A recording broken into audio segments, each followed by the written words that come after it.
Today in Public Eye News, increased school threats have led to the formation of a Marquette County work group, and the serial bomber that was terrorizing Austin, Texas is now dead. Todd Rose will have a look at our weather forecast, and Max Stevens will have an update on March Madness. Hi, I'm Anthony Cilia. And I'm Ryan Gooch, and this is Public Eye News.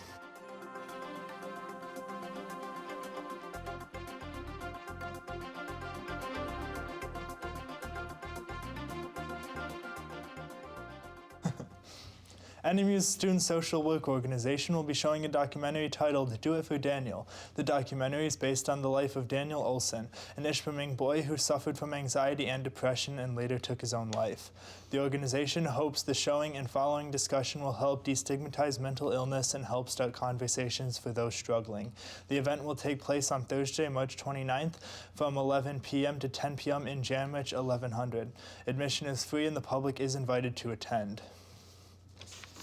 And with the recent threats being made at Marquette, Westwood, and Escanaba High Schools, a work group between the Marquette Prosecutor's Office, FBI, and other agencies around the area has been formed. Matt Weiss, the Marquette County's prosecuting attorney, said, quote, "I think that's been very helpful and I anticipate will continue with that working collaborative effort," end quote. With all the recent threats coming out lately, it is important to remember that communicating a threat of violence or death can lead to a 20-year felony, and in Michigan, a 17-year-old is still tried as an adult. 50 volunteers showed up to pack food for local students this morning as 31 backpacks completed their annual Big Spring Pack. Buses from local schools picked up the bagged food and distributed it today. The organization began with giving weekend food to students with free school meal plans and then broadened when they realized that these students often go hungry over holiday breaks. They have raised a lot of money over the years and have honed their process for time and cost effectiveness. According to Laurel Mackey, president and founder of 31 Backpacks, it takes just 21 minutes to pack 704 13-gallon bags with food, and all food is purchased with local donations. And Michigan Tech is hosting a watch party for their game in the NCAA Regionals this weekend. The number 18 Huskies take on the number 2 Fighting Irish of Notre Dame at 3 p.m. on Friday. The doors of the John McKinney's Ice Arena will open at 2:45 with free admittance to the public. An appeals court is offering sympathy to the Marquette County Road Commission, but was not able to give them the decision they were hoping for. Local officials were hoping to get a more direct route for trucks going straight from a mine to a processing mill. The U.S. Environmental Protection Agency did raise objections concerning the impacts the new road would have on Michigan's wetlands, and the Road Commission dropped the appeal after the case was transferred to a different agency for review. The appeals court said that the Road Commission was put through a long, expensive, and frustrating process, but they also said the commission can't sue the government because it voluntarily surrendered without waiting for a final ruling. And the National Park Service has just released their final proposal to bring wolves to Isle Royale. National Park Service Public Information Officer Liz Valencia said, quote, "We are very close to the end, fortunately. It has been a great process. The public has really been involved. It is nice to see so much interest in something going on at Isle Royale," end quote. This project has sparked plenty of interest amongst people everywhere, and hundreds of people have attended public meetings and submitted thousands of comments.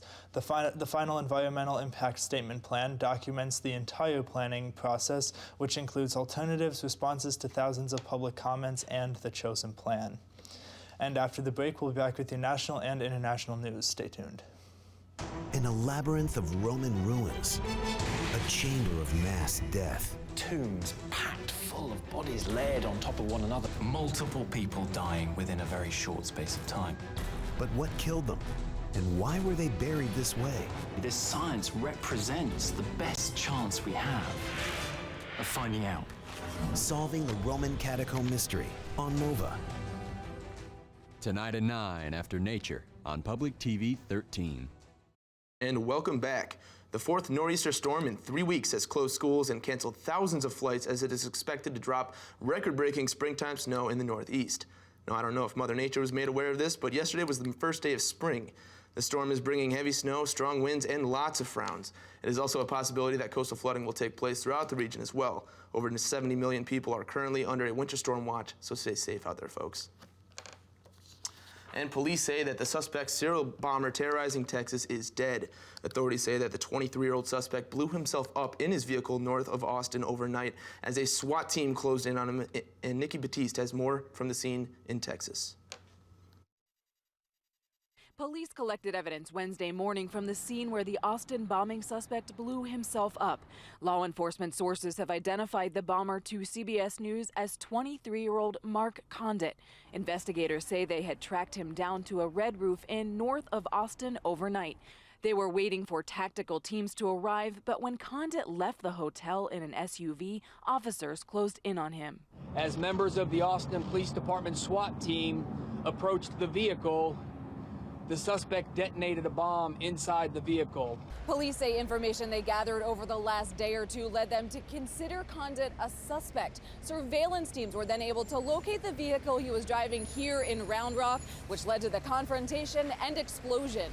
Authorities say Condit is behind at least 5 explosions this month, 4 in Austin that killed 2 people and 1 at a FedEx facility near San Antonio earlier this week.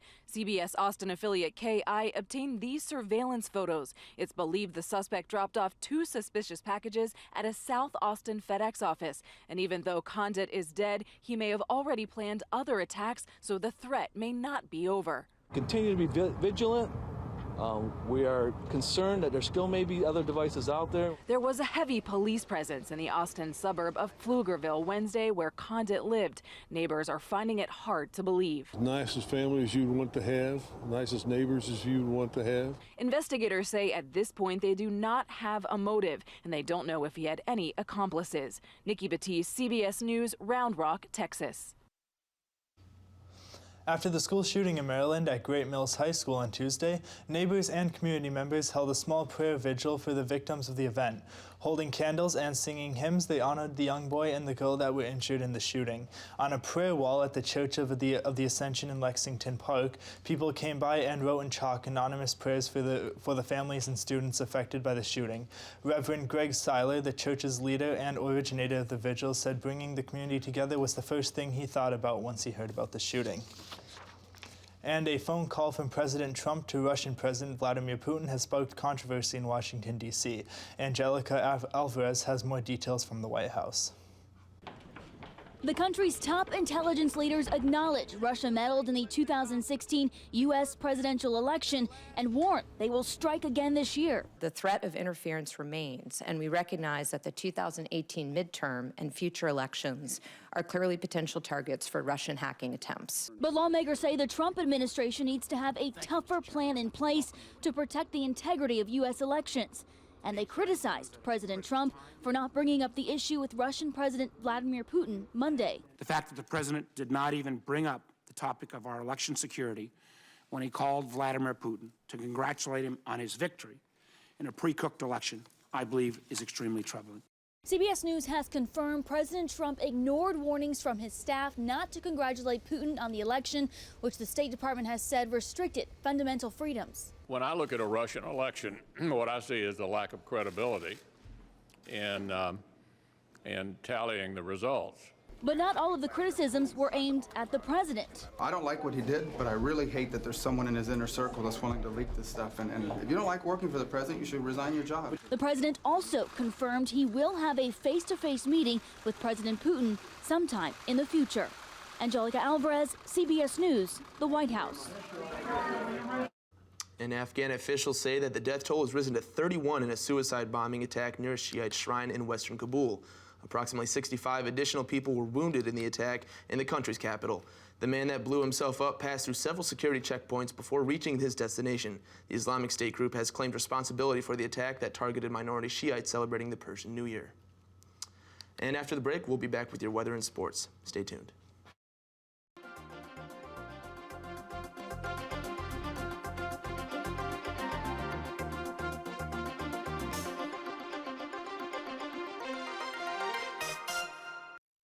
I've been around the world, but there's one place I keep coming back to.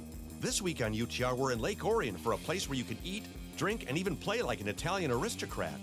We'll even show you a fantastic festival full of dragons. Then we're off to Gaylord for a classic furry family vacation, a cool funky restaurant where you can buy cool funky stuff, and an elk herd you may not have heard of. All on this edition of Under the Radar Michigan. Thursday at 9:30, Friday at 5, and Saturday night at 10:30. And welcome back to Public Eye News. I'm Ton Rose here to take a look at your weather. As you can see behind me, we do have some blue skies behind us, and it is the second day of spring, but not quite feeling like it yet, but we will see those temperatures on the rise soon enough.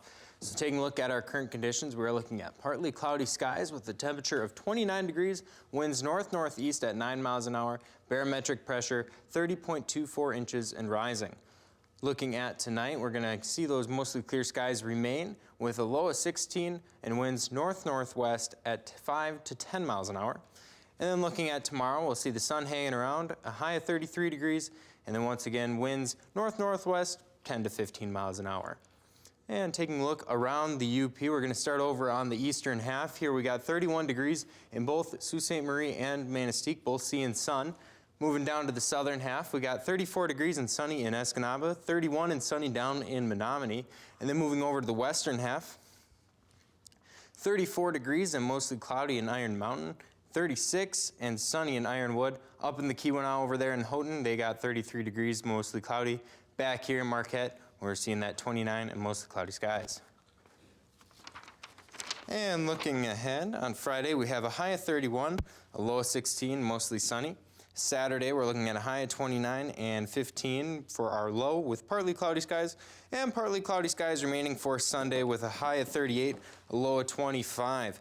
Now, Max, it's starting to be spring. One thing that always reminds me of spring is March Madness, and it's a great time of year. I think you'd agree. It's the best time of year to be a basketball fan, Todd.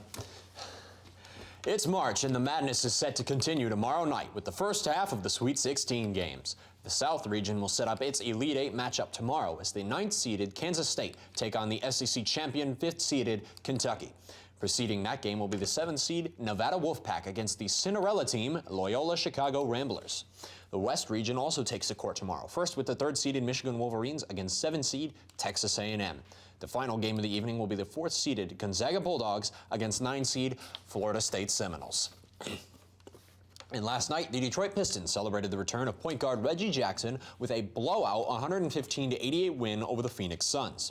This was Jackson's first game back after missing 24 games with a severe ankle sprain. In 15 minutes, he scored 7 points on 3 of 7 shooting. Blake Griffin was the star of the night, scoring 26 points, dishing out 10 assists, and grabbing 9 rebounds before he sat out for most of the fourth quarter. The Pistons took advantage of the shorthanded Suns, who were without Devin Booker and T.J. Warren, to win their second straight game. The Pistons are now 5.5 games out of the playoffs behind the 8th-seed Milwaukee Bucks.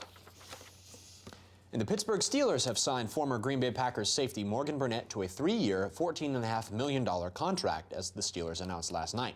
The 29-year-old Burnett was one of the best safeties on the free agent market, and he now pairs with veteran cornerback Joe Hayden to bring much-needed experience to the Steelers secondary. While Burnett hasn't played a full season since 2012, the Steelers value versatility and look to fully utilize Burnett in the secondary, as he's played everywhere from safety to inside linebacker across his 8 seasons in the NFL. Well, Anthony, normally we like to preface these with some sort of witty pun or segue, but I want you to just go ahead and share this wonderful story with everyone, because I do. All right, that's your call. Some people like peanut butter and jelly, but others like craft beer and sharp objects. And leave it to the hipsters of Brooklyn to bring axe throwing into the scene of the bars. Nothing says a good time like a drunk man bun with a Paul Bunyan cosplay fantasy, that's for sure. Axe throwing, I'll probably stick to darts. That's just a little ridiculous, but come back tomorrow and we'll be sure to give you more news per usual. We'll see you soon.